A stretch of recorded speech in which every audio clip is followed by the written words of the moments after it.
Hey, it's Jimmy.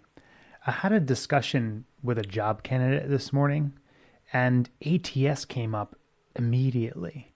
And we were working through kind of the ins and outs of ATS, and it meant so much to this person that his resume meet ATS requirements so that it slides right through and gets him into the hiring manager.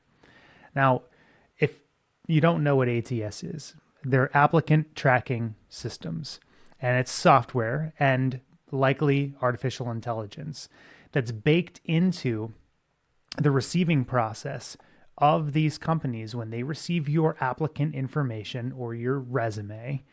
This ATS system will analyze it for keywords and then immediately apply a first line filter. Is this candidate worth moving forward to a human? Yes or no? And a lot of you who are getting ghosted don't even make it through that first ATS filter. It's causing such frustration from me too, because look, I look for jobs too, just like you do. I'm in the market just like you. I get frustrated the same way. Here's the thing though. When I talk to job candidates who would like my guidance and they're so stuck on ATS and they want to understand how to crack it so the resume slides through, I think that's the wrong focus. Let's say that you do the cracking and you get your resume so keyworded up for a very specific type of role that it does slide straight through ATS and gets you to that phone screening human interview. How confident are you that you know your lane, know your focus? How confident are you that you know your story, where you've come from, how your experience translates to this company, how the company translates to your personal and professional growth, and how comfortable and experienced are you selling yourself and selling your value first? If any of those need work, then ATS is not really going to help you that much. Meaning, once you're in the room, you have to know how to tell your story. You have to know how to speak your value. And that's exactly what I do with my clients. When they work with me one-on-one, we start with a direction. Where do you add value to an organization? If you're multifaceted, which many of you are, I know I am too, sometimes it's hard to pick a lane and to pick an area, just one area, when we could be good at 3 or 4 areas. But it's important to do so that the receiving party understands exactly where you bring value to the organization and to their team. Then we talk about stories. What are your career stories? What have you accomplished? What have you learned? What challenges have you had? And how did they make you who you are today as a professional, as someone who's worth having a conversation with? ATS focus and keyword focus on resumes isn't really going to accomplish any of this. All it's going to do is digitally sign your resume so that it passes through to a phone interview. You still, once you get that interview, I know I'm being repetitive here, but like once you get that interview, that's when the rubber meets the road. That's when they're saying, okay, we're listening. What's your story? What's your value? What do you bring to the table? Why should we move you to the next 6 interviews? Which is a different video, right? Just the unbelievable gauntlet that is today's interviewing. 6, 7, 8 interviews for one company across 3 months. But when people work with me, we make sure that they know how to talk about themselves, and I make sure that they have the tools and the confidence to carry their value forward, so that each person they're meeting with understands very clearly why they're here and what type of value that person brings to the organization. I remember when I was trying to transition from an industrial sales position that I had, a very prestigious one, to software sales, to SaaS, software as a service. And this was before large language models, and this was before a lot of the technology we have today. But I remember I printed out 13 job descriptions. I printed them too. And again, this was probably greater than 6 years ago. This was probably more like 10 years ago. So I printed out all of these job descriptions, and I went through with a highlighter, and I highlighted all of the keywords. I'm like, okay, I'm just going to bolster my resume so that it is there's no question that I can get through these first filters. And this probably took me 2 or 3 hours. I remember we were driving in the car. I was a passenger, and I was just highlighting all of these keywords on all of these job descriptions. And then I went through and I wrote all the keywords into a notebook. Then I put it into a Word document. Then by hand, I rewrote my resume, and I included every single one of those software as a service sales keywords in my resume. And when I was done, I had this resume that read with just a soup of keywords. And I was oddly proud of myself, probably because it took me a long time. It was like really manual. And again, 10 years ago, it was really, really manual. And I just was looking at it and I was like, wow, this is great. This is my supercharged resume. And I would blast that resume out to all kinds of companies, blast it out.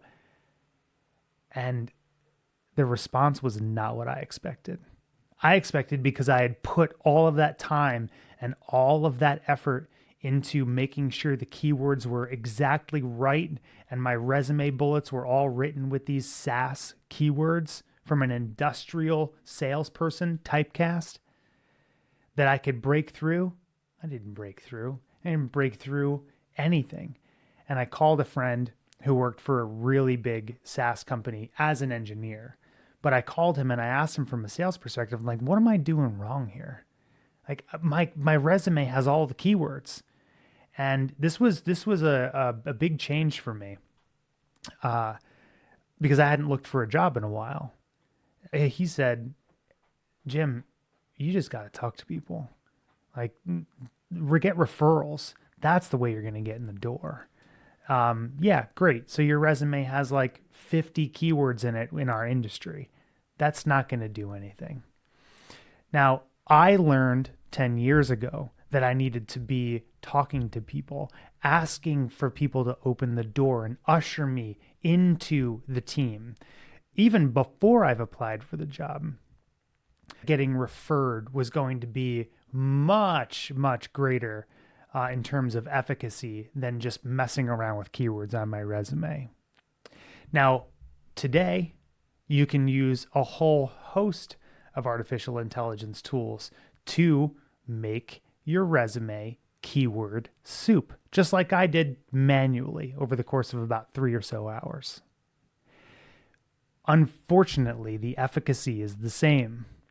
And it's because not everyone, I'm not going to generalize here. It's that so many people are trying to game this ATS system that it's just not effective. And it's a colossal waste of energy. Now, what I'm not saying here is I'm not saying your resume isn't worth honing and tweaking. What I am saying is that your resume is valuable, but it should not do all of the speaking for you. And I think a lot of folks today who are coming out of school and hitting this really terrible job market just want the magic document. They just want this magic document that is going to go straight ahead of them and unlock doors and just say, this person is amazing. Get this person in this interview today. I just don't think that we're there. We live in a really fast-paced society. And in the United States, things are moving really, really fast. And I think that the mentality is that people want to automate just about everything. And I get it. We have some really cool tools out there for automation. I do not think that blasting out dozens of applications using AI tools without intention and without a human focus I don't think that's going to do anything positive for candidates in 2026. It just makes employers who are getting bombarded with lots and lots and lots of applications, it's just going to force them to bolster their defenses against your and others' onslaught of applications. So, if anything should be automated, it should be maybe the discovery of companies that one is trying to apply to. Automate that. Ask AI to help you discover these companies that might be hidden, that could be in your backyard, but you don't have yet visibility to. Try not to automate the application process. People are tired of hearing nothing or getting the automated thanks but no thanks email 2 weeks later. And I think it's that level of frustration that's causing people to say, all right, let's try to game this system. So to conclude this thought for today around applicant tracking systems, I'm going to say again that I highly recommend that none of you waste your time merely focusing on how you can create one document that will fool or trick or unlock applicant tracking systems. I think that if you focus on your stories, your value, what these companies need, and how you solve that problem that they need, and how you can articulate that problem, and if you focus on the human connection, you're going to win.